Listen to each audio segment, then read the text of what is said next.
നമസ്കാരം. ഇറാൻ യുദ്ധം ലൈംഗിക ബന്ധത്തെയും ബാധിക്കുന്ന അവസ്ഥയിലാണ്. അസംസ്കൃത വസ്തുക്കളുടെ ലഭ്യത കുറവ് കാരണം 30% കോണ്ടത്തിന്റെ വില ഉയരാൻ പോകുന്നത്. ഇറാൻ യുദ്ധത്തിന്റെ പശ്ചാത്തലത്തിൽ 30% വരെ വില വർദ്ധിപ്പിക്കുമെന്നാണ് ലോകത്തിലെ ഏറ്റവും വലിയ കോണ്ടം നിർമ്മാതാക്കളായ കാരക്സ് അറിയിച്ചത്. മലേഷ്യയാണ് കാരക്സിന്റെ ആസ്ഥാനം. സംഘർഷം ആരംഭിച്ചതിന് ശേഷം ഉൽപാദന ചെലവ് കുത്തനെ ഉയർന്നതായാണ് കമ്പനി വ്യക്തമാക്കുന്നത്. മലേഷ്യ ആസ്ഥാനമായുള്ള ഈ സ്ഥാപനം പ്രതിവർഷം 5 ബില്യണിലധികം കോണ്ടം ഉൽപ്പാദിപ്പിക്കുകയും വിവിധ രാജ്യങ്ങളിലേക്കും ആരോഗ്യ സംവിധാനങ്ങൾക്കും വിതരണം ചെയ്യുകയും ചെയ്യുന്നുണ്ട്. ഇറാൻ യുദ്ധത്തെ തുടർന്ന് ഹോർമുസ് കടലിടുക്കിൽ കപ്പലുകൾക്ക് വന്ന പ്രതിസന്ധിയാണ് കോണ്ടം നിർമ്മാണത്തിനും തടസ്സമായത്. ഇറാന്റെ ഭീഷണി വന്നതോടെ കപ്പലുകൾക്ക് ഹോർമുസ് കടലിടുക്ക് കടക്കാൻ കഴിയാത്ത അവസ്ഥ വന്നു. ആഗോള എണ്ണ വിതരണവും ഗുരുതരമായി തടസ്സപ്പെട്ടു. ഇതോടെ ഈ ജലപാത അടഞ്ഞ അവസ്ഥയായി. ആഗോള വിതരണ ശൃംഖലകളിൽ വലിയ തടസ്സങ്ങൾക്ക് ഇത് കാരണമാവുകയും ചെയ്തു.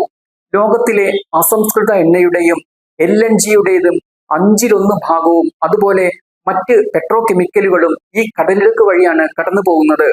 കോണ്ടം നിർമ്മാണത്തിന് വേണ്ട അമോണിയ, സിലിക്കൺ അധിഷ്ഠിതമായ ലൂബ്രിക്കന്റുകൾ എന്നിവയുൾപ്പെടെ എല്ലാം ക്രൂഡ് ഓയിലിൽ നിന്നും വേർതിരിച്ചെടുക്കുന്നവയാണ്. ഈ വർഷം കോണ്ടം ആവശ്യകത ഏകദേശം 30% വർദ്ധിക്കും എന്നാണ് കണക്കുകൾ സൂചിപ്പിച്ചത്. ട്രാൻസ്പോർട്ടിംഗ് ചെലവ് വർദ്ധിച്ചതും കപ്പലിന്റെ കാലതാമസവും നിർമ്മാണത്തെ ദോഷകരമായി ബാധിച്ചു.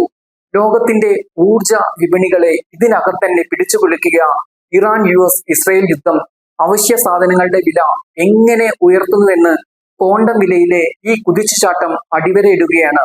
യുദ്ധം വിമാന നിരക്കുകളിലും കുതിച്ചുചാട്ടത്തിന് കാരണമായിട്ടുണ്ട്. പുതിയ റിപ്പോർട്ടുകൾ അനുസരിച്ച് ഏറ്റവും കുറഞ്ഞ വിലയുള്ള ഇക്കോണമി ടിക്കറ്റുകൾക്ക് ഒരു വർഷം മുമ്പുള്ളതിനേക്കാൾ ശരാശരി 24% വില കൂടുതലായിട്ടുണ്ട്. അതേസമയം ഗൾഫ് വഴിയുള്ള കയറ്റുമതി തടസ്സപ്പെട്ടത് വളം വില ഉയരുന്നതിനും കമ്പ്യൂട്ടർ ചിപ്പുകൾ നിർമ്മിക്കാൻ ഉപയോഗിക്കുന്ന ഹീലിയത്തിന്റെ ക്ഷാമത്തിനും കാരണമായിട്ടുണ്ട്. അസംസ്കൃത വസ്തുക്കളുടെ ലഭ്യത കുറവ് കാരണം കുപ്പിവെള്ള വ്യവസായം പോലും ഇപ്പോൾ പ്രതിസന്ധിയിലാണ്. ഇറാൻ യുദ്ധം കാരണം ട്രാൻസ്പോർട്ടിംഗ് ചെലവുകൾ വർദ്ധിക്കുന്നതിനാൽ പഞ്ചസാര, പാൽ, പഴങ്ങൾ എന്നിവയുടെ വില ഉയരുമെന്ന് ഈ മാസം ആദ്യം തന്നെ ഐക്യരാഷ്ട്രസഭ മുന്നറിയിപ്പ് നൽകിയിരുന്നു. ഇപ്പോൾ കോണ്ടത്തിന്റെ വിലയിൽ വരെ വൻ കുതിച്ചുകയറ്റമാണ് ദൃശ്യമാകുന്നത്.